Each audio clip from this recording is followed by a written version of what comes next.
নদীর ঘাটে তো কোনো নৌকা নাই, কোনো মাঝি নাই, কিচ্ছুই নাই। কেমনে আমরা নৌকা পার হইলাম? ওসমান হারুনি বলে, শোনো, আমি 5 বার সূরা ফাতিহা পড়ে পইরা আল্লাহর দরবারে দোয়া করলাম, মালিকের দরবারে দোয়া করলাম। হয়তোবা এই দোয়ার বরকতে আল্লাহ নদী পার করে দিছে নৌকা ছাড়া।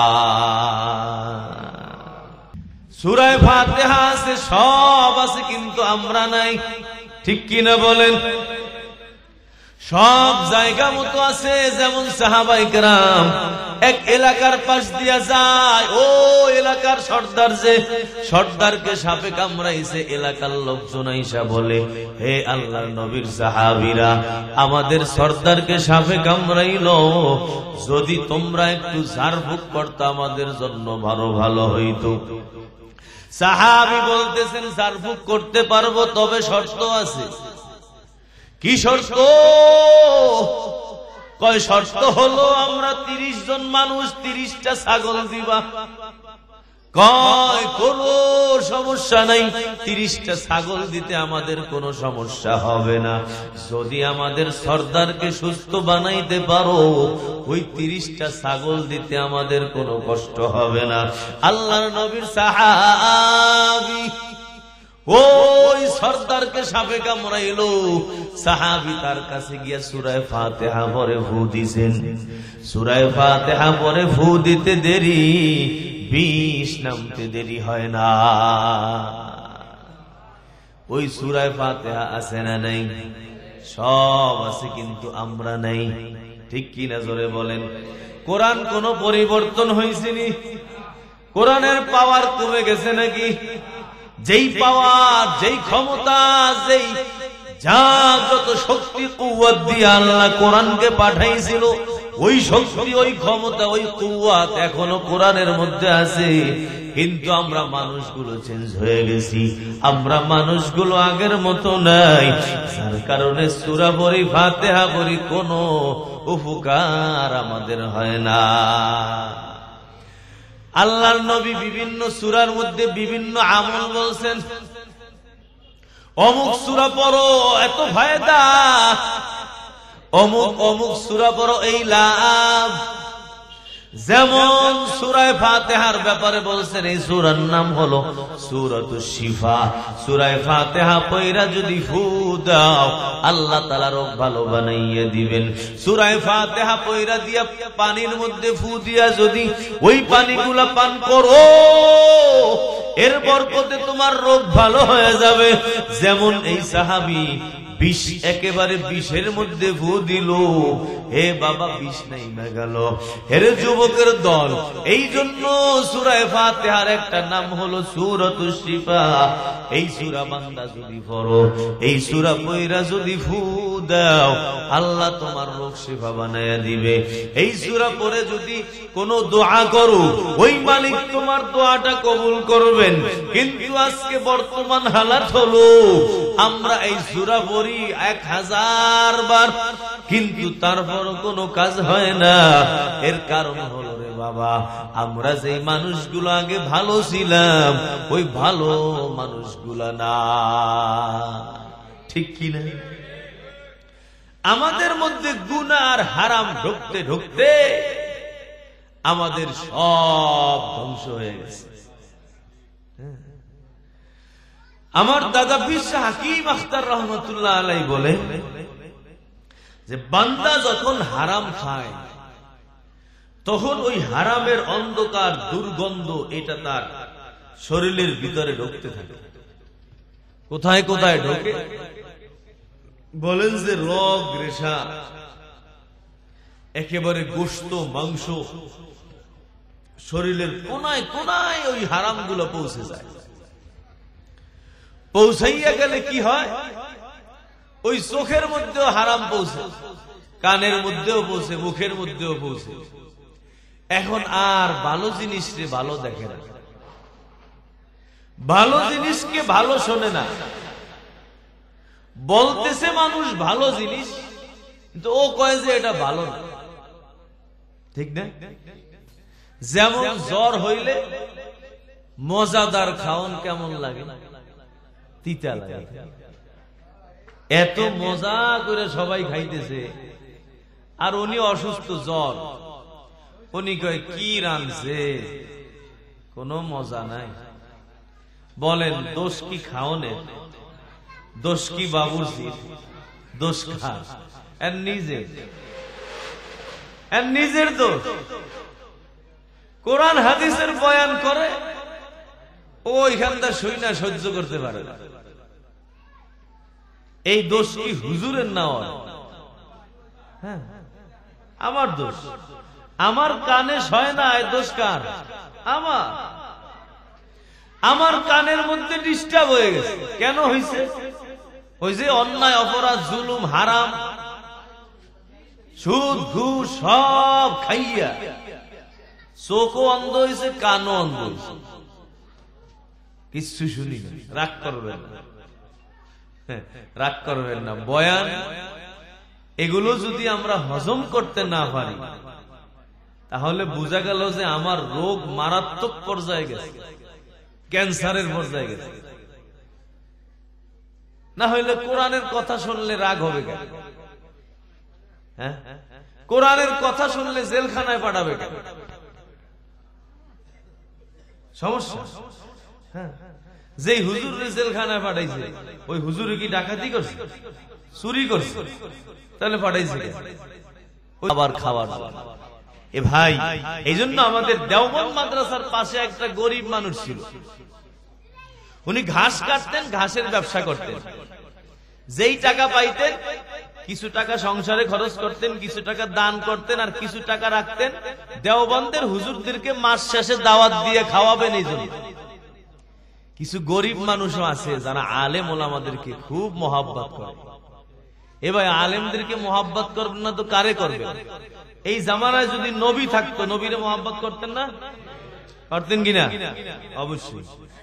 নবী চলে গেছেন, নবী বলছেন আল উলামা ওয়ারাসাতুল আম্বিয়া, আমার জায়গায় এদেরকে রাইখা গেছে, সুতরাং এদের সাথে আমার মতো আচরণ করো। যদি আমি যেমন আমার সাথে যেমন আচরণ করতে এমন না করো, তাহলে কিন্তু আমি কষ্ট পাবো।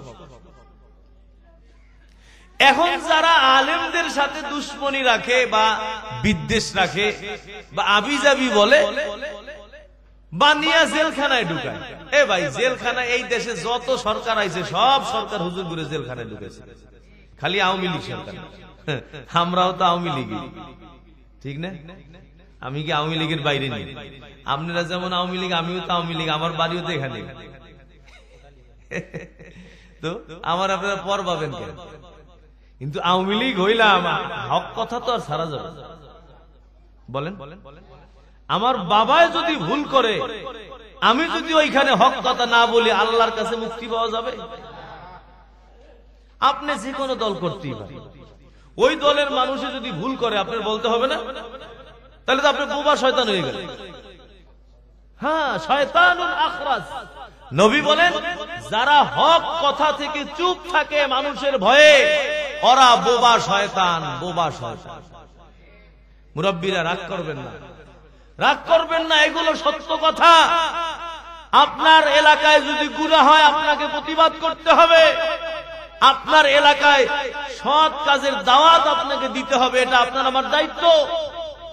মানুষ হিসাবে, নবীর উম্মত হিসাবে নবী দুইটা কাজ করছেন।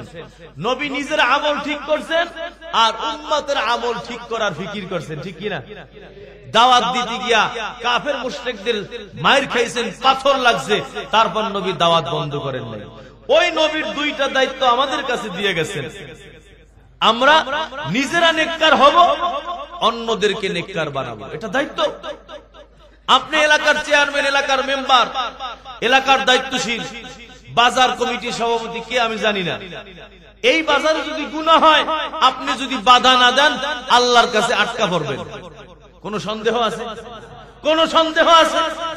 এই দেশে যদি গুনাহ হয়, এই দেশের প্রধানমন্ত্রী যে, সে যদি বাধা না দেয়, আল্লাহর কাছে আটকা পড়বে। সন্দেহ আছে? মান রাআ মিনকুম মুনকারান ফালিয়ুগাইয়িরহু বিয়াদিহি, আমার নবী বলেন অন্যায় যেই জায়গার মধ্যে দেখবা ওই জায়গার মধ্যেই তোমার প্রতিবাদ করতে হবে। কেমনে প্রতিবাদ করবা? কয় হাত দিয়া প্রতিবাদ করবা, ঠিক কিনা? এক নম্বর হলো হাত দিয়া প্রতিবাদ করো। তোমার ক্ষমতা আছে, দাপট আছে, তুমি হাত দিয়া প্রতিবাদ করো। অন্যায় কাজ তোকে আমি করতেই দিব না, কি করবি তুই দেখবো আমি। এটা কার জন্য? কয় যেই বান্দার ক্ষমতা আছে, যেই বান্দার দাপট আছে, শক্তি আছে, সামর্থ্য আছে, ওই বান্দার দায়িত্ব হলো অন্যায় যেখানে হবে হাত দ্বারা প্রতিবাদ করবা। ফাইল্লাম ইয়াস্তাতি ফাবিলিসানিহি, হাত দিয়া যদি না পারো জবানের মাধ্যমে প্রতিবাদ করবা, মুখ দিয়া বয়ান করবা। আমরা আলেম ওলামারা হাত দিয়া প্রতিবাদ করার ক্ষমতা রাখি না, জবান দিয়া বলার ক্ষমতা রাখি, ঠিক কিনা? জোরে বলো। মসজিদের ইমাম সাহেব জবানের মাধ্যমে হক কথা মসজিদের মেম্বার থেকে বলার ক্ষমতা রাখে। ওই ইমাম সাহেব, খতিব সাহেব যদি মেম্বার থেকে হক কথা না বলে, চুপচাপ থাকে, আমার নবী বলেন এই ইমাম সাহেব হলো শয়তানুন আখরাস, বোবা শয়তান। আপনি বড় দায়িত্বশীল, আপনি যদি বাধা না দেন আপনিও বড় বোবা শয়তান রে বাবা। হেরে যুবকের দল, আমার নবী প্রতিবাদ করে গেছেন, ঠিক কিনা? জোরে বলো। অন্যায়ের প্রতিবাদে নবী কাউকে ছাড় দেন নাই, নিজের বাবা, নিজের দাদা, চাচা তাদেরকেও ছাড় দেন নাই। কত প্রস্তাব নবীকে পেশ করা হলো, ও মুহাম্মদ বলো তোমাকে আমরা এই মক্কা মদিনার সবচেয়ে বড় লিডার বানাইয়া দিব, প্রধানমন্ত্রী বানাইয়া দিব। কি করবা? খালি চুপ থাকবা, চুপ থাকবা। আমাদের মূর্তির ব্যাপারে কিচ্ছু বলবা না, পক্ষে বলা দরকার নাই, শুধু বিপক্ষে বলা থেকে চুপ থাকবা। তোমাকে আমরা 3 প্রস্তাব দিলাম, মক্কার বড় লিডার হয়ে যাবা তুমি। 2 নম্বর প্রস্তাব, মক্কার মধ্যে সবচেয়ে বড় ধনী হবা তুমি। 3 নম্বর প্রস্তাব, এই মক্কা মদিনার মধ্যে যত সুন্দরী নারী, যতজন তুমি চাও তোমার সামনে পেশ করা হবে। বলেন এই দুনিয়ার মধ্যে এই 3 প্রস্তাবের চেয়ে বড় প্রস্তাব আর দুনিয়ায় আসেনি। মানুষ ক্ষমতার লোভে দৌড়ায়, মানুষ টাকার পিছনে দৌড়ায়, মানুষ নারীর পিছনে দৌড়ায়। এই 3 প্রস্তাব নবীকে দেওয়া হলো। হে বাবা, সিরাত মোতালা করে দেখবা, আল্লাহর নবী আপোষ করছেনি। আল্লাহর নবী বলে আল্লাহর কসম কোনোভাবে সম্ভব না, যতই চেষ্টা করো না কেন আমি আমার হক কথা বন্ধ করতে পারবো না। এরপর লাস্টে গিয়ে ওরা প্রস্তাব দিল, ও মুহাম্মদ এগুলো তোমার করতে হবে না, শুধুমাত্র আমার মূর্তির জন্য একটু মাথায় হাত দিয়া দোয়া কইরা যাবা। কাবা ঘরের মধ্যে 360টা মূর্তি আছে, তুমি যখন নামাজ পড়ে বের হবা ওই মূর্তিগুলার একটু আদর কইরা যাবা, এটাই তোমার জন্য যথেষ্ট। আল্লাহর নবী বলেন না না না, অন্যায়ের পক্ষে আমি মুহাম্মদ না। বলেন মূর্তিগুলার একটু মাথায় যত্ন করে গেলে কিছু হইতো? এক সাহাবী সফরে গেছে, এদের জাহেলিয়াতের জামানায় এক এক মূর্তি হলো এমপি। ওরা জানে যে আল্লাহ একজন আছে, বাকি আল্লাহ মূর্তির দায়িত্ব দিয়ে আল্লাহ দায়িত্ব থেকে খালি হয়ে গেছে। যেমন ভণ্ডরা কি করে জানেন, আল্লাহর দান খাজারে দিয়া আল্লাহ গেছে খালি হয়ে। ওই মুশরিকদের সব কর্মকাণ্ড এই ভণ্ডদের মধ্যে। এই ওদের ছিল যে আল্লাহ তো বানায় বানায় অবসরে আছে। এখন এক মূর্তির দায়িত্ব হলো খাওয়ান দেওয়া, একজনের দায়িত্ব রোগ শেফা দেওয়া, আর একজনের দায়িত্ব টাকা পয়সা দেওয়া, আর একজনের দায়িত্ব বিপদ থেকে বাঁচানো, আর একজনের দায়িত্ব সফরে গেলে সফরের মুসিবত থেকে বাঁচানো। এক সাহাবী মুসলমান হইয়া নবীরে বলতেছে, নবী আমি একদিন সফরে যাব, তো সফরে যে দায়িত্বশীল আমাদের মন্ত্রী মূর্তি, ওই মূর্তি একটা বানাইয়া পকেটে লইছে, যাতে সফরে বিপদে পড়লে এই মূর্তি আমাকে বাঁচাইতে পারে। এখন মূর্তি বানাইছে কি দিয়ে? কয় আটা ময়দা খাওন দিয়ে বানাইছে। মূর্তি যেমন মাটি দিয়ে বানান যায়, পাথর দিয়ে বানান যায়, আটা ময়দা দিয়েও তো বানান যায়, তাই না? উনি করছে কি, ওই খানা জাতীয় জিনিস দিয়া ওই মূর্তি বানাইয়া পকেটে কইরা লইয়া গেছে সফরে। এখন সফরে যাওয়ার পর ওনার খাওন দাওয়ান সব শেষ হয়ে গেছে, ক্ষুধায় আর বাঁচে না, ক্ষুধায় বাঁচে না। এখন পকেটে হাত দিয়া দেখে যে যেই মন্ত্রী সাহেব আমার সফরে কষ্ট থেকে বাঁচায়, ওই মন্ত্রী তো পকেটে আছে, কিন্তু আমার তো কষ্ট তো দূর হয় না, উনি তো আমার সফরের কষ্ট ক্লেশ দূর করবে। পরে ওই সাহাবী করছে কি, ওই যে সফরের যে মূর্তি তারে সফরের কষ্ট ক্লেশ থেকে বাঁচাবে, ওই মূর্তি বাই করে নিজেই খাইলে। এখন নবীর কাছে গিয়ে কয়, নবী আমার তো তখন মাথায় ধরছে, আয় হায় কি ব্যাপার, যেই খোদায় আমারে সফরের বিপদ আপদ মুসিবত যন্ত্রণা থেকে বাঁচাইব, এই খোদারে আমি খাইয়া লাইলাম, খোদায় কিছুই করলো না। আমার তো তাহলে তো এই খোদার মানা যাবে না। উনি বলেন যে আমি তাড়াতাড়ি গিয়া নবী আপনার কাছে আইসা আমি মুসলমান হয়ে গেছি, সুবহানাল্লাহ বলে। এই হলো অবস্থা। যেটা বলতেছিলাম যে এই যে আমরা মুসলমান, আমরা মানুষ, প্রতিবাদ করা, নবীর কাছে প্রস্তাব করছে, নবী আপনি কি চান, শুধু মুখটা বন্ধ করবেন। নবী বন্ধ করে নাই, করে নাই। জীবনের উপর হুমকি আসছে, বন্ধ করে নাই। নবীকে মাইরা ফেলানোর প্রস্তাব দিছে, বন্ধ করে নাই। নবীকে আটকায় 3 বছর এমন জায়গার মধ্যে আটকাইছে, খাবার দাবার সব বন্ধ, এই টোটাল বন্ধ। আল্লাহর নবী ফেরেশতাকে পাঠাইছে, এই জিবরিল যাও গিয়া বলো আমার নবীর জন্য আমি এই পাহাড়কে স্বর্ণ বানাই দিও। প্রস্তাব দেওয়া হয়েছে, নবী আল্লাহ আপনার এই প্রস্তাব দিচ্ছেন, দরকার নেই, আমি গরিব আছি, এটা আমার জন্য বড় ভালো। নবী গরিব ছিলেন না, নবী ছিলেন বিশ্ব ধনী, কিন্তু গরিব কেন হইছেন, যা আসতো আসতো একদিক দিয়ে দান করতেন 4 রাত খেয়ে। এ ভাই কোটি কোটি সম্পদ নবীর সামনে আসতো। যেমন বর্তমানের পীর সাহেবদেরকে দেখেন না, হাদিয়ার অভাব আছে, অভাব আছে। হক বলেন আর গায়রে হক বলেন, অভাব নাই। গন্ডগুলোর দরবারে আরো বেশি হাদিয়া। উটের খামার আছে দেওয়ানবাড়ি, বিশাল উটের খামার, গরুর খামার, সব হাদিয়া। আল্লাহওয়ালা যারা এদের সামনেও হাদিয়া আসে। নবী কি আরো ছোট আল্লাহওয়ালা নেই? নবীর কাছে আরো বেশি হাদিয়া আসতো। নবী ওইগুলা রাইখা দিলে মক্কার সবচেয়ে বড় ধনী আল্লাহর রাসূল মুহাম্মদ সাল্লাল্লাহু আলাইহি ওয়াসাল্লাম হতেন, রাখেন নাই।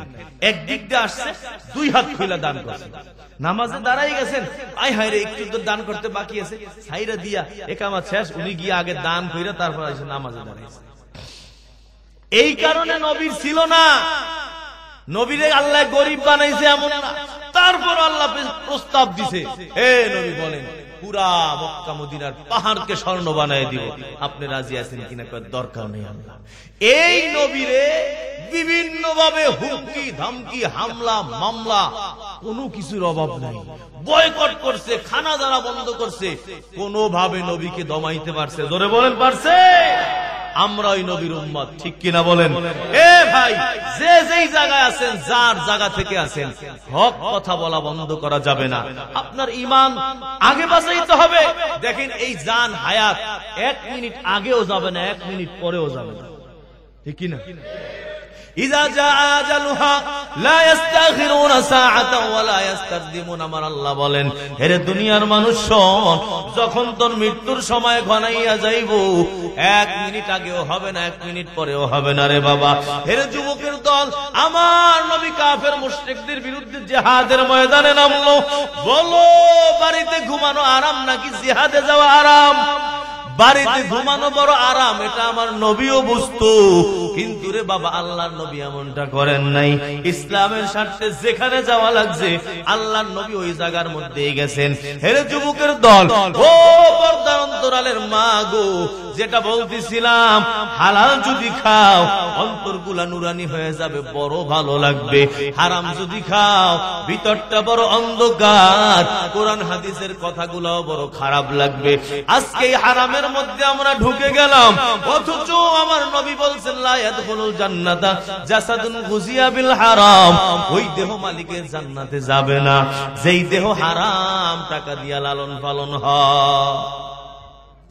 আমি যেটা বলতেছিলাম, ওসমান হারুনি রহমাতুল্লাহ আলাইহি, আল্লাহর বড় বুজুর্গ বান্দা, ওই উসমান হারুনি সূরা ফাতিহা 5 বার পড়ছেন। খাদেম চোখ বন্ধ করছেন, খাদেমকে বলেন খাদেম চোখ বন্ধ করো। খাদেম চোখ দুইটা বন্ধ করছেন। ওসমান হারুনি 5 বার সূরা ফাতিহা পড়ার পর আল্লাহ রাব্বুল আলামিন তাকে ওই নদী পার করে দিয়েছেন। খাদেম জিজ্ঞাসা করলেন হুজুর কেমনে পার হইলাম? হুজুর বলেন খাদেম শোন, 5 বার সূরা ফাতিহা পড়লাম, এর বরকতে আল্লাহ নদী পার করে দিয়েছেন। এ বাবাজিরা, আজ ওই সূরা ফাতিহা আছে কিন্তু আমাদের মধ্যে ডিস্টার্ব।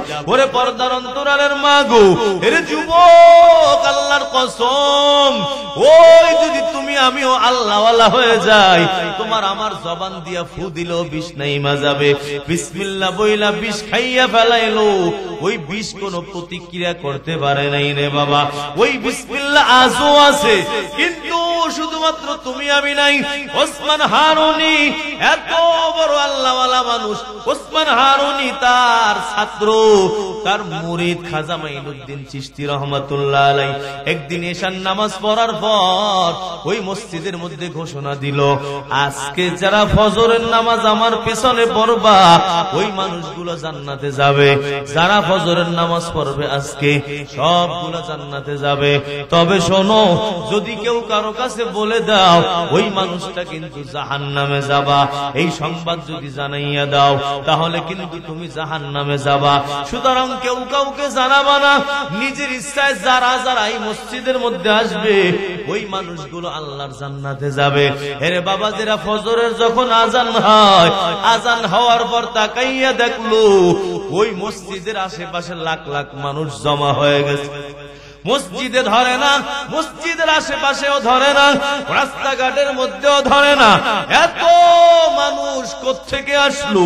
নামাজ পড়ার পর ওসমান হারুনি সবার দিকে ফিরে তাকাইয়া বলতেছেন, কে এই কামটা করছো? সবাই রে কে বলে দিছো দাঁড়াও?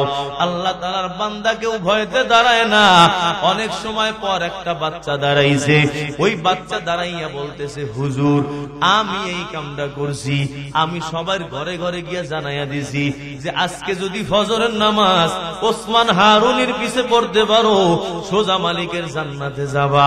এই সংবাদটা আমি জানাইছি হুজুর।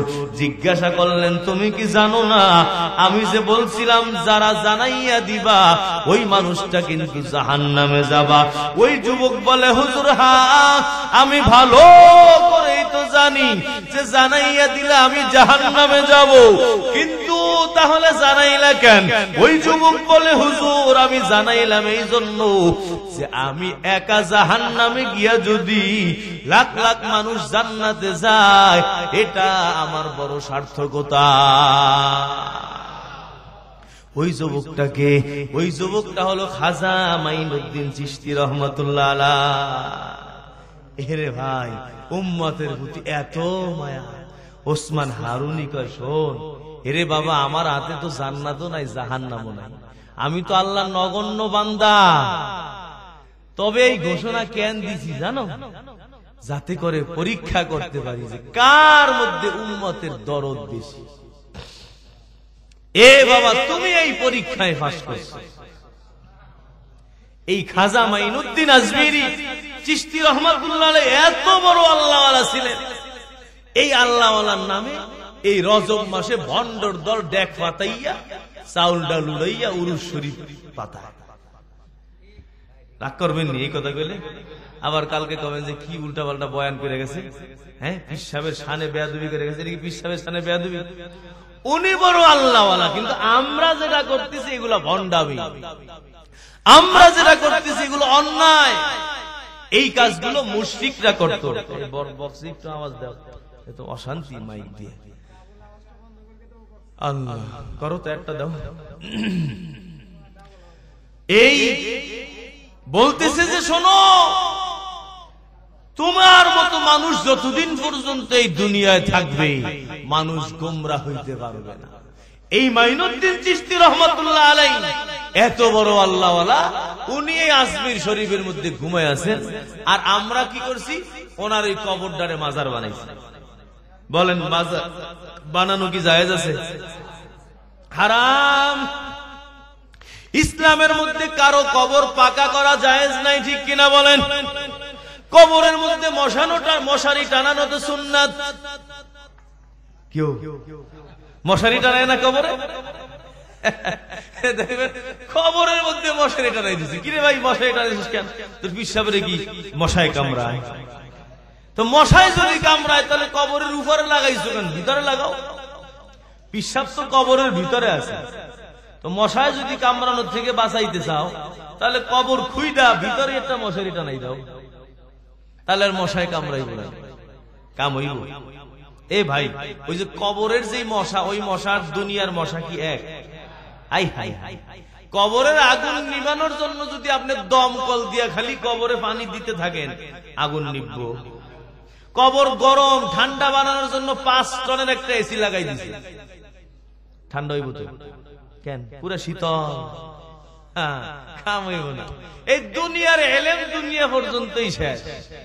যেই বেচারা এসি বানাইছে ও যদি কয় আমি এত বড় একটা জিনিস বানাই এত আরাম দিলাম, আমি মারা যাওয়ার পর আমার কবরে তোরা বেশি করে এসি লাগাই দিস, কাম হইব? জীবনেও না।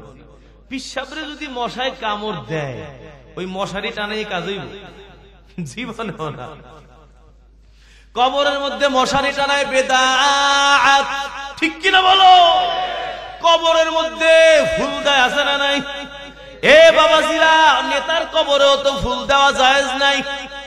এখন তো রাজনৈতিক ব্যক্তিরা কইব এটা জঙ্গি হুজুর কেমন কথা কইল, নাফরমানি কথা। আমার নেতারে একটু শ্রদ্ধা জানাই, এইটাও বলে জায়েজ নাই। এরে বাবাজিরা, নবীর কবরে গিয়া তাকাইয়া দেখো, নবী বড় নাকি তোমার নেতা বড়? জোরে বলো, নবী বড় না নেতা বড়? নবী যদি বড় হয় নবীর কবরে একটা ফুল আসেনি? হে হাজী সাহেবেরা, আপনারা যারা গেছেন গিয়া দেখবেন নবীর কবরের মধ্যে ফুল নাই। যদি ফুল দিলে নেতায় আরাম পাইতো, আমার নবীর কবরের মধ্যেও ফুল লাগানো হইতো, ঠিক কিনা বলো? শুধু এক দলের নেতারা না, সব দলের নেতারা ফুল দেয় কবরের মধ্যে, ঠিক কিনা বলো? এ বাবাজিরা, এইগুলো বেদাত, কবিরা গুনাহ। মানুষ মরে যাওয়ার পর তার কোনো অস্তিত্ব নাই, ওই কবরের মধ্যে পূজা করার কোনো অবকাশ নাই। কবরে ফুল দিলা মানে হলো কবরে পূজা করলা, কবরে শ্রদ্ধা জানাইলা মানে হলো কবরের মধ্যে পূজা। মুসলমানের জন্য কবরে পূজা করা জায়েজ নাই, ঠিক কিনা বলো? এই জন্য কবরের স্থানে গিয়া দোয়া করবা, ওই কবরের দিকে ফিরে না। কবরের দিকে ফিরে ফিরে দোয়া করা ঠিক না, বরং কবরের দিকে পিঠ দিয়া পশ্চিম দিকে ফিরে মালিকের দরবারে দোয়া করবা, আল্লাহ এই কবরের বাসিন্দা গুলারে মাফ করো, এদেরকে তুমি জান্নাত দিয়া দাও। এরে বাবাজিরা, এই কবরের পূজা করার সুযোগ নাই, এগুলা কাফের মুশরিকরা করত। আজকে যারা তোমরা কবরের মধ্যে ফুল দাও, এ বাবা, তোমার ইমানের মধ্যে বড় ডিস্টার্ব। যদি ইমানে ডিস্টার্ব না হইতো ওই কবরের মধ্যে কোনোদিন ফুল দিতে পারতা না। মাজারের মধ্যে ফুল দেয়, মাজারের মধ্যে মোমবাতি জ্বালায়, ঠিক কিনা জোরে বলো? কেন কবরে মোমবাতি জ্বালাইলা? পীরকে আলোকিত করতে চাও, পীররে একটু আলো দিতে চাও।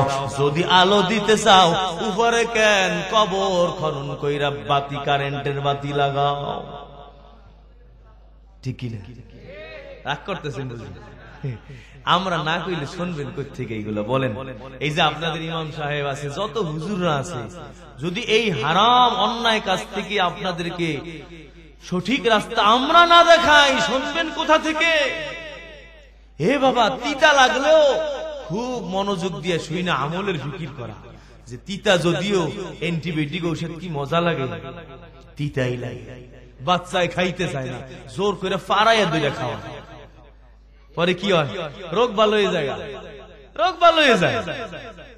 আরে জোর করে খাওয়ায় লাভ হয়েছে না লস হয়েছে? লাভ হয়েছে। কিন্তু আমরা কি করি? খাইতেই চাই। হুজুরে যখন অ্যান্টিবায়োটিক খাইতে দেয়, হুজুর ভালো না, হুজুরের পাল্টাও, এই হুজুর দিয়ে আর ইমামতি চলবো না। কি অপরাধ? হুজুর অ্যান্টিবায়োটিক ঔষধ দিছে কেন? ঠিক কিনা ভাই? রাগ করবেন না, রাগ করবেন না। এগুলো শুনবেন, আমল করবেন, দেখবেন হেদায়েত পাবেন। আল হক মুররুন, নবী বলছেন হক কি? তিতা, তিতা, তিতা। হক তিতা, মজা লাগে না? রাতে তাহাজ্জুদ দাঁড়াইতে কি মজা লাগে? কিন্তু যখন এটা মজা পাইয়া যায় তখন আর ছাড়তে মনে চায় না। কিন্তু প্রথম চিতা লাগে। ফজরের নামাজ এই কষ্ট কইরা ওইটা ঠান্ডা পানি দিয়ে ওযু কইরা মসজিদে নামাজ পড়তে বহুত কষ্ট। এক মুরব্বী আমার মুসল্লি কয় কি, বুড়ো হয়ে গেছি এখন আর কয় রাকাত নামাজ পড়তে পারেন, কয় ওয়াক্ত পড়তে পারেন, 1-2 ওয়াক্ত পড়ি, এই তো অনেক কিছু। বড় লোক মানুষ বুড়ো হয়ে গেছে, বুড়ো হয়েছে আর কয় ওয়াক্ত পড়বো, পারি কয় ওয়াক্ত পড়তে, 1-2 ওয়াক্ত পড়ি, এই দিতে যথেষ্ট। এই যে কেন পড়ে না রে ভাই, কষ্ট লাগে তাই না? কিন্তু যখন আবার পড়তে পড়তে অভ্যাস হয়ে যায় তখন আবার কয় আল্লাহ কত মজা, আগে আগে গিয়ে নামাজে দাঁড়ায়, সামনের কাতারে দাঁড়ায়, ইমামের পিছনে গিয়ে দাঁড়ায়, একেবারে হুজুরের বয়ান মনোযোগ দিয়ে শুনে, মজা হয়ে গেছে।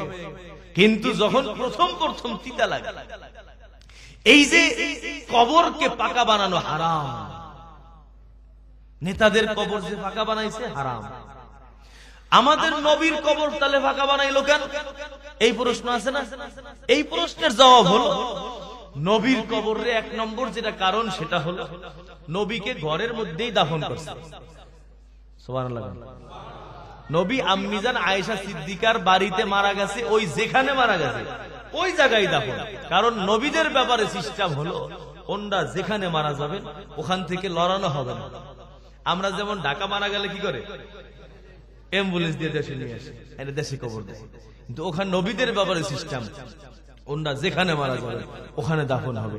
আম্মিজান আয়েশা সিদ্দিকার ঘরে মারা গেছেন, তো আল্লাহর নবীকে ওই ঘরের মধ্যেই দাফন করা হয়েছিল। 1 নম্বর, এই জন্য ঘর আছে ওই ঘরে। 2 নম্বর হলো নবীর লাশ চুরি করার জন্য 2 জন ইহুদি আসছিল, নামাজি আল্লাহওয়ালা বুজুর্গ, বিদেশি মানুষ, মনে করেন পয়সারা আসছে। আয়েশা এমন আল্লাহওয়ালা, সবাই ভক্ত হয়ে গেছে যে আল্লাহ এরকম তো ফেরেশতা একজনও নাই দুনিয়ায়। নামাজ ওই যে শামীম ওসমান কি কয় জানেন, দৈনিক 70-80 রাকাত বেশি নফল নামাজ পড়ে। চেনেননি শামীম ওসমান? আমার নারায়ণগঞ্জের গডফাদার। উনি কয় ফজর তো পরে, তাহাজ্জুদ পরে, আওয়াবিন, চাষ সব পরে, আবার 70-80 রাকাত নফল নামাজ বেশি পড়ে তাহাজ্জুদের নামাজ। বয়ানে যখন উঠাই দেয় আধা ঘন্টা, 1 ঘন্টা, 1.5 ঘন্টা ওয়াজ করে এই শামীম ওসমানে, 1.5 ঘন্টা বক্তা সাইডে বসে থাকে, উনি বসে বসে ওয়াজ করতে থাকে। আল্লাহওয়ালা মানুষ, বুজুর্গ, ঠিক কিনা? আল্লাহ আমাদের সবাইকে হেদায়েত নসিব করেন। এই যে ওরা এমন বাপ ধরছে, এলাকার মধ্যে একেবারে সবচেয়ে বড় আল্লাহওয়ালা এই 2 জন, আর একজনও না। ওরে সুবহানাল্লাহ। কিন্তু ওরা কি করে জানেন, ওই মাটির নিচ দিয়া খুইদা খুইদা নবীর কবর পর্যন্ত যাওয়া লইছিল। আর নবী বাগদাদের এক বাদশাকে স্বপ্নে দেখাইছেন, নুরউদ্দিন রহমাতুল্লাহ আলাইহি, যে এই আমার কবর খনন করতেছে, ওরা লাশ চুরি করবে, তাড়াতাড়ি বাঁচাও। চেহারা দেখাই দিয়েছেন যে এই যে 2 চেহারা। উনি তাড়াতাড়ি হাজার হাজার সেনাবাহিনী নিয়ে মদিনার মধ্যে আগমন করছেন, পুরা মদিনাকে ঘেরাও করে ফেলছেন, একজনও যাতে ঢুকতেও না পারে, বের হইতেও না পারে। স্টপ, একেবারে সৈন্যবাহিনী নিয়ে পুরা স্টপ করে দিয়েছেন। এরপর উনি কি করছেন, খানার আয়োজন করছেন। ওই বাদশা সবাইকে খানার দাওয়াত দিয়েছেন যে একবেলা আমি তোমাদেরকে খানা খাওয়াবো। ওনার উদ্দেশ্য হলো খানা খাইতে দিয়া সবাই দেখবে যে নবী যে চেহারা দেখাইছে ওই চেহারার সাথে মিল পাওয়া যায় কিনা। তো দাওয়াত দিয়া খাওয়াইছে, সব মানুষের কাছে কাছে গিয়ে দেখে না এই চেহারা তো একজনও নাই। মদিনার দায়িত্বশীলদেরকে বলছে কই, তোমাদেরকে বললাম একজনও যাতে বাদ না থাকে, সবাইকে দাওয়াত দিবা, তোমরা বাদ রাখছো। হুজুর বাদ তো নাই। হ্যাঁ বাদ আছে, খবর লাগাও। খবর নিয়ে দেখে 2 জন মানুষ বাদ রয়ে গেছে, ওরা দাওয়াত খাইতে আসে না। এখন কইল যে এই ওরা দাওয়াত খাইতে আসে নাই কেন, ওদেরকে দাওয়াত দিয়ে নিয়ে আসে। পরে ওরা সংবাদ দিছে যে আমরা কারো দাওয়াত খাই না, আমরা কারো কিছু খাই না। শয়তান তো, আমরা কোথাও কারো বাইরের খাবার খাই না, আমরা আমাদের নিজের খাবার খাই। ওরা বরং মানুষদেরকে দাওয়াত দিয়ে খাওয়ায়, কিন্তু ওরা কোথাও গিয়ে খায় না। বাদশা বলছে ওদেরকে আনতে হবে আমার কাছে। আনার পরে তাকাইয়ে দেখে শয়তান তো এই 2টাই, এই 2টারে ধরছে। ধরার পরে কয় বল নবীর লাশ চুরি করতেছিস কেমনে, কি বল, স্বীকার করে না। কয় না। এলাকার লোকেরা কয় বাদশা এত ভালো মানুষ আমরা আমাদের 2 চোখে জীবনেও দেখি নাই, এ দৈনিক 70-80 রাকাত বেশি তাহাজ্জুদ করে। 70-80 রাকাত বেশি পড়ে। এত আল্লাহওয়ালা, আপনি এদেরকে মানে সন্দেহ করতেছেন, এটা তো ঠিক না। কয় না, অবশ্যই বাদশা আর ছাড়ে না, এমন ভাবে ধরছে, ধরতে ধরতে পুরা বাসা তল্লাশি দিছে, দেখি কোথাও কোনো সুরঙ্গ পাওয়া যায় কিনা। পরে দেখে এক জায়গায় জায়নামাজ বিছানো, ওই জায়নামাজ জাগাইছে। জায়নামাজ জাগানোর পরে দেখে আল্লাহ, ওখানে একটা পাথর দেওয়া, পাথরের উপরে জায়নামাজ বিছানো। উনি তাড়াতাড়ি পাথর সরাইছেন, পাথর সরাইয়া দেখেন বিশাল সুরঙ্গ নবীর রওজার কাছাকাছি চলে গেছে। আল্লাহ, ওরা যখন খনন কইরা নবীর কবরের একেবারে কাছে গেছে, তখন খবর খনন করতো, পরের দিন এসে দেখতে যে আবার ওইটা ভরে গেছে, ওরা আর ফাঁকতি ছিল। আর এদিক থেকে নবী ওই বাদশাকে স্বপ্নে দেখাইছে, বাস উনি দলবল নিয়ে আইসা পরে তো ভালো করে ধইরা একেবারে সব মানুষ আবার দাওয়াত দিছে। দাওয়াত দিয়া পরে সবার সামনে ওদেরকে শুলের মধ্যে চড়াইছে। শুলে বোঝে, ওই শুলেতে চড়াইয়া ওদেরকে হত্যা করছে। নবীর দুশমন যারা, ওদেরকে কতল করা ওয়াজিব। যদি আপনি নবীর উম্মত হন আর যদি গোজা তালমেল দিয়ে চলেন, তবে তোর তো আমি ভোট পাই, সমস্যা নাই, নবীর গালি একটা দিলে কিছু হবে, আমারে তো দেয় না, আমারে তো দেয় নাই, আমাদের হালাত এমন। এ ভাই, এই জালেমদেরকে হত্যা করার পরে ওই বাদশা করছে কি, নবীর পুরা কবরকে পাকা করছে এবং চতুর্দিকে সীসা ঢালাই দিছে। সীসা গরম করে খনন করে এমন ভাবে ঢালাই দিছে যে কেউ যদি কখনো খনন করতে আসে যাতে ওই সীসা ভেদ করে না যাইতে পারে। এই জন্য নবীর কবরকে এত ঘর বানানো হয়েছে, পোস্তা করা হয়েছে, সীসা ঢালাই দিয়ে এভাবে বানানো হয়েছে। তো নবীর কবর ভিন্ন, আমাদের কবর কি ভিন্ন। নবী নিষেধ করছেন যে কবর পাকা করবা না, কবরকে পূজা করবা না, ফু দিবা না, কবরের ওয়ালার কোনো ক্ষমতা নাই। কিন্তু দেখেন আজকে আমরা শুধু পাকা বানাই না, বরং মাজারের মধ্যে যাবেন, দেখবেন মাজারের মধ্যে লেখা আছে দাতা বাবা। এর মানে কি, এই বাবা আমাদেরকে দেয়, এই জন্য দেখবেন সন্তান হয় না, ওই মাজারের মধ্যে গিয়া পেটের মধ্যে ঘষাঘষি করে, ওই খাজার দরবারে গিয়া সন্তান চায়। এমন মুসলমান আছে না নাই বলো? এ বাবাজিরা, যেই মানুষগুলো আল্লাহ বাদে খাজার দরবারে সন্তান চাও, আল্লাহর কসম তোমাদের ঈমান গুলো নাই। আল্লাহ বাদে অন্য কারো কাছে চাকরি চাও, আল্লাহর কসম তোমাদের ঈমান গুলো নাই। হে যুবক, আজকে ওই যে দেখো আমাদের ৮৮ দরবার আছে না নাই, এমন পীর সাহেব, যেই পীর সাহেবের মুখের মধ্যে দাড়ি না, দাড়ি ছাড়া পীর সাহেব পাওয়া যায়নি। আর চাঁদপুরে আছে ল্যাংটা বাবা, ল্যাংটার মাজার বড় জমজমাট। এখানে তো অল্প মানুষ, হাজার হাজার লাখ লাখ মানুষ সারা দেশ থেকে যায়, গিয়া কি করে ওই ল্যাংটার বরকত দেখা আসে আর বরকত নিয়ে আসে। আইসা উনি নিজেও ল্যাংটা হয়ে যায়।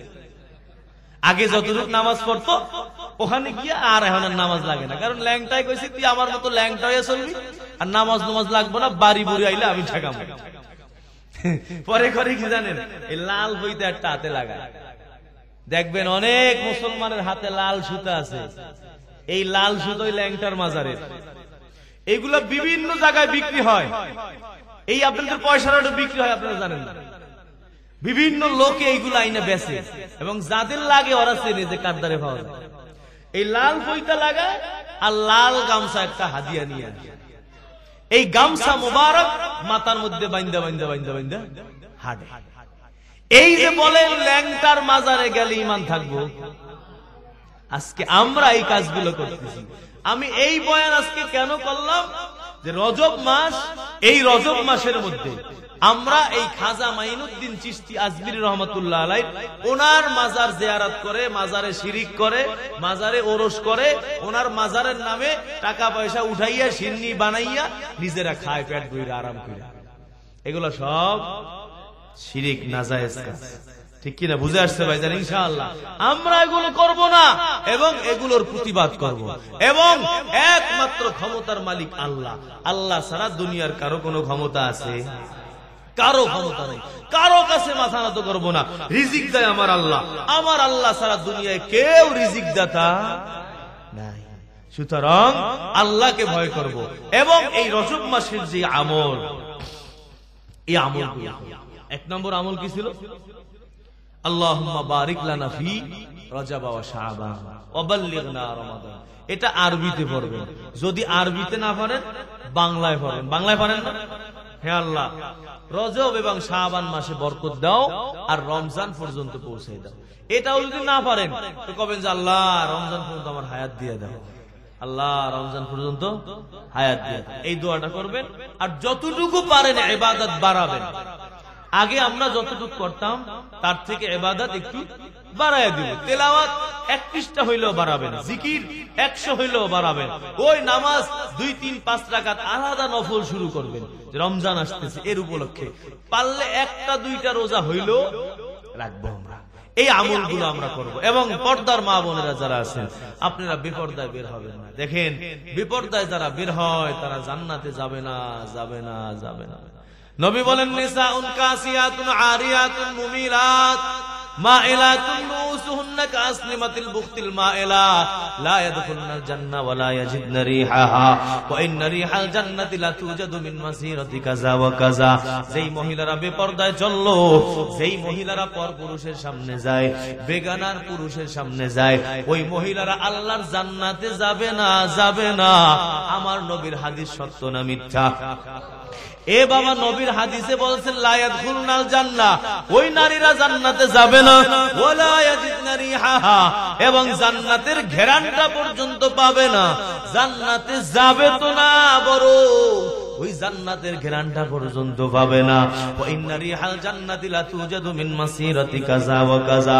অথচ জান্নাতের ঘেরান হাজার হাজার কিলোমিটার দূর থেকে পাওয়া যায়। তাহলে এখন বুঝেন, এ মা, পা 2টা ধরে বলি, ওই কবরে আপনি একাই থাকবেন, কেউ বাঁচাবে না আপনাকে। হে যুবক, নামাজ ধরো, গুনাহ থেকে বাঁচো, তওবা করো, স্কুল কলেজ ইউনিভার্সিটি যেখানেই পড়ো দাড়ি রাখো, সুন্নতি লেবাস পরো, নবীর আদর্শবান একটা উম্মত হও। দেখবা তুমি ডাক্তার হবা তো দিনদার ডাক্তার হবা, খেদমত করে ডাক্তারি কইরেই তুমি জান্নাতে চলে যাও। ঠিক কিনা জোরে বলেন? জান্নাতে যাওয়ার জন্য কি মাওলানা মুফতি হওয়া শর্ত? একটা শ্রমজীবী মানুষ, রিকশা ভ্যান চালকও জান্নাতে যাইতে পারে। এ ভাই, বরং গরিব মানুষগুলো আরো আগে যাবে। শর্ত কি? হালালকে হালাল মানবা, হারামকে হারাম মানবা, এবং ওই হারামের কাছে যাবা না, হালাল যেখানে আছে ওখানে যাও।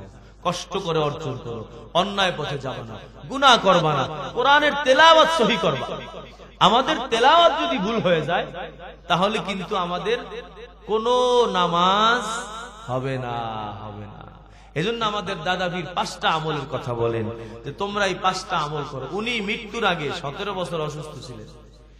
এমন কোন মজলিস নাই যেই মজলিসে উনি এই বয়ানটা করেন নাই। শুধু এক ওয়াজ করছেন, এক ওয়াজ, আর কোন ওয়াজ নেই। কি ওয়াজ করছেন? 5টা আমল করবা, তাহলে জান্নাতে যাইতে পারবে। 1 নম্বর, কোরআন অশুদ্ধ পড়ার গুনাহ থেকে বাঁচবা। কারণ কোরআন যারা অশুদ্ধ পড়ে এদের জীবনের 1 ওয়াক্ত নামাজও হয় না। সূরা ফাতিহায় যদি একটা অক্ষর ভুল হয়ে যায় নামাজ শেষ। কুল হুয়াল্লাহ পড়ছেন, একটা অক্ষর ভুল হয়ে গেছে নামাজ শেষ। এ ভাই, আত্তাহিয়াতু পড়ছেন, একটু জায়গায় ভুল হয়েছে নামাজ শেষ। বলেন, উনি আমার দাদা পীর বলেন 5টা গুনাহ থেকে বাঁচবা। আমি আল্লাহর দরবারে আশা করি তোমরা জান্নাতে যাবা। 1 নম্বর, কোরআন অশুদ্ধ পড়ার গুনাহ থেকে বাঁচবা। বাঁচবো তো আমরা ইনশাআল্লাহ। যাদের ভুল আছে, কোরআনের ভুল আছে, আপনারা ইমাম সাহেব হুজুরের কাছে পড়বেন, অথবা এখন বিভিন্ন জায়গায় নৈশ মাদ্রাসা আছে, বয়স্কদের মাদ্রাসা আছে, ওখানে ভর্তি হবেন। দেখেন, আখিরাতে নাজাত পাওয়ার জন্য 3টা আমল জরুরি। এর মধ্যে 1 নম্বর হলো সহিহ ইলম। এলেম ছাড়া আখিরাতে নাজাত পাবেন না, কারণ এলেম শিক্ষা করা ফরজ। এখন বলবেন বাপ মায় পড়ায় নাই, আপনি কি জানছেন না যে ফরজ? এখন আপনি শিক্ষা শুরু করেন। সাহাবায়ে কেরাম কিন্তু আপনাদের থেকে বুড়া হইয়া তারপর মুসলমান হয়েছে, এমন সাহাবী ছিল না? এই যে আপনারা যে কয়েকজন দাড়ি ফাঁকা মুরাব্বি আছেন, এর চেয়েও বেশি মুরাব্বি তারা রাসূলের কাছে কালিমা পড়া মুসলমান হয়েছে। পরে সর্বপ্রথম যারা তারা কি করছে, কোরআন ঠিক করছে, তারা এলেম শিখছে। কতটুকু শিখছে? জীবন চলার জন্য যতটুকু লাগে। এইটুক এলেম শেখা সবার জন্য ফরজ, পুরুষ এবং মহিলা আমাদের সবার জন্য ফরজ। ভাই মুক্তি পাওয়া যাবে না, সহিহ এলেম লাগবে। কারণ এলেম না থাকলে আপনি কবিরা গুনাহ থেকে বাঁচবেন কেমনে? আপনি তো জানেনই না কোনটা কইলে ঈমান জায়গা। ভাই হইছে যারা কবরের মধ্যে ফুল দেয়, ওরা যদি জানতো যে এইটা শিরিক, এটা করলে ঈমান চলে যায়, ওরা কি যাইতো ফুল দিতে? আই হায়, জীবনও যাইতো না। 2 নম্বর সহিহ আমল লাগবে। শুধু এলেম থাকলে হবে না, এলেম অনুযায়ী আমল করতে হবে। 3 নম্বর ইখলাস লাগবে। ইখলাস, ইখলাস কাকে বলে? আইয়াকতুমার রাজুলু হাসানাতিহি কামা ইয়াকতুমু সাইয়্যাতিহি। গুনাহ করলে যেমন গুনাহকে গোপন করার চেষ্টা করে, নেকের কাজ করলেও নেকের কাজটাকে গোপন করার চেষ্টা করে। এটার নাম হলো ইখলাস, আল্লাহর জন্য করা, সহিহ নিয়ত। বুঝছেন? আমরা একটা গুনাহ করছি মনে করেন, সবাই চেষ্টা করি না যে কেউ না জানুক। নেকের কাজ করার পরেও চেষ্টা করতে হবে যে কেউ না জানুক, আল্লাহর জন্য করছি, খালি আল্লাহই জানে। এর এক আলামত ইখলাস আছে। দান করছেন, আপনি চান যে কেউ না জানুক। 2 নম্বর আলামত কি? আইয়ামালার রাজুলু ওয়ালা ইউহিব্বু আইয়ুহমাদা আলাইহি। আমল করবে, আমল করার পরে সে চাবে না যে আমার প্রশংসা করা হোক, যে আপনি খুব ভালো কাজ করছেন, আপনি এত টাকা দিচ্ছেন, আপনি এইটা করছেন, আপনি সেইটা করছেন। এইটা সে পছন্দ করবে না। দেখবে না, আমারও বলো কেন, আমি কি তোমাদের জন্য দিছি? আমি দিছি আল্লাহর জন্য। এটা হলো ইখলাস। আখিরাতে নাজাত পাইতে 3টা জিনিস লাগে: সহিহ এলেম, সহিহ আমল, ইখলাস। এই 3টা জিনিস হুজুরদের থেকে শিখবেন, এলেম শিখবেন, কোরআন তেলাওয়াত আজকের থেকে কায়দা পড়া শুরু করেন। তাহলে ছাত্র হইয়া যদি মারা যান জান্নাতে যাইতে পারবেন। মা বোন যারা ঘরে আছেন, আপনারাও মহিলাদের কাছে পড়া শুরু করেন। ছাত্র হইয়া মারা গেলে জান্নাতে যাবেন। এলেম না শিক্ষা কবরে গেলে জাহান্নাম ছাড়া উপায় নাই, উপায় নাই, উপায় নাই। শিখতে হইব। বাচ্চাদেরকেও আলেম বানান। যদি আলেম না বানাইতে পারেন, কমপক্ষে কিন্ডার গার্ডেনে 2, 3, 5 পর্যন্ত পড়ান। পড়াইয়া ওই নুরানি কিন্ডার গার্ডেনে দেখবেন কোরআন, হাদিস, বাংলা, অঙ্ক, ইংরেজি সব হবে। এরপর নিয়ে স্কুলে দেন। তাহলে এই ছেলেরা নামাজি হবে, আপনার জানাজা পড়াইতে পারবে, ইমামতি করতে পারবে, সব যোগ্যতা হবে, কোরআন সহি করতে পারবে, আপনারে আখিরাতে জাহান্নাম থেকে বাঁচাইতে পারবে। তাহলে আপনি এলেম শিখবেন, সন্তানদেরকে শিখাবেন। সাহাবায়ে কেরাম এমন এলেম শিখছেন, দেখেন খানা খায় নাই কিন্তু মাদ্রাসায় পড়ছে। আবু বকরের খানা নাই, পেটের মধ্যে পাথর বাঁধছে, খানা না খাইতে না খাইতে বেহুশ হয়ে পড়ে গেছে। সবাই মনে করছে কি যে আবু বকরের মৃগী রোগ, আইসা নাকের মধ্যে স্যান্ডেল ধরে। আবু হুরায়রা বলতেছে আমার মৃগী রোগ হয় নাই, আমার খাই না, ক্ষুধা, এই কারণে আমি এমন পাগলের মতো হয়ে গেছি। ভাই তারপরও মাদ্রাসা ছাইরা যায় নাই। এজন্য আমার হযরত বলেন, খানা খাওয়া যত জরুরি, এলেম শিক্ষা করা তার চেয়ে বেশি জরুরি। পোশাক পরা যত জরুরি, এলেম শিক্ষা করা তার চেয়ে বেশি জরুরি। ঘর বাড়ি বানানো যত জরুরি, এলেম শিক্ষা করা তার চেয়ে বেশি জরুরি। কারণ খানা না খাইলে সর্বোচ্চ আপনি দুনিয়ায় মারা যাবেন, এলেম না শিখলে আপনার আখিরাতের জীবন শেষ, ধ্বংস, জাহান্নামে চলে যাবেন। কাপড় না থাকলে কোনোভাবে জীবন যাপন জোরাতালি দিয়ে যাইব না, কিন্তু এলেম না থাকলে আখিরাতে জোরাতালি দেওয়ার সুযোগ নাই। ঘর বাড়ি না থাকলে রাস্তাঘাটে ঘুমাইয়েও তো কত মানুষ থাকে ঢাকার শহরে, কোনোভাবে কাইটে যাবে। এলেম না থাকলে ওই আখিরাতে কোনো জায়গা ঘুমানোর জায়গা পাওয়া যাবে না। রে ভাই, এলেম শিখতে হবে। সময় নাই, আমার সময় শেষ। সহিহ এলেম, সহিহ আমল আর সহিহ নিয়ত, এই 3টা জিনিস শিখবেন। আর হলো যেটা বলতেছিলাম, আমার দাদা পীর বলেন 5টা গুনাহ থেকে বাঁচবো। 1 নম্বর কোরআন অশুদ্ধ পড়ার গুনাহ। 2 নম্বর দাড়ি কাটা ছাটার গুনাহ, যুবক 1 মুষ্টি দাড়ি রাখতে হবে। 3 নম্বর চোখের গুনাহ থেকে বাঁচবো, বদনজরি করব না। আজকে দুনিয়ায় সবচেয়ে বড় সমস্যা হলো বদনজরিটা। মোবাইলে গুনাহ, রাস্তাঘাটে গুনাহ, যেখানে যাই ওই জায়গা গুনাহ, আকাশের দিকে তাকাইলে হ্যানেও গুনাহ।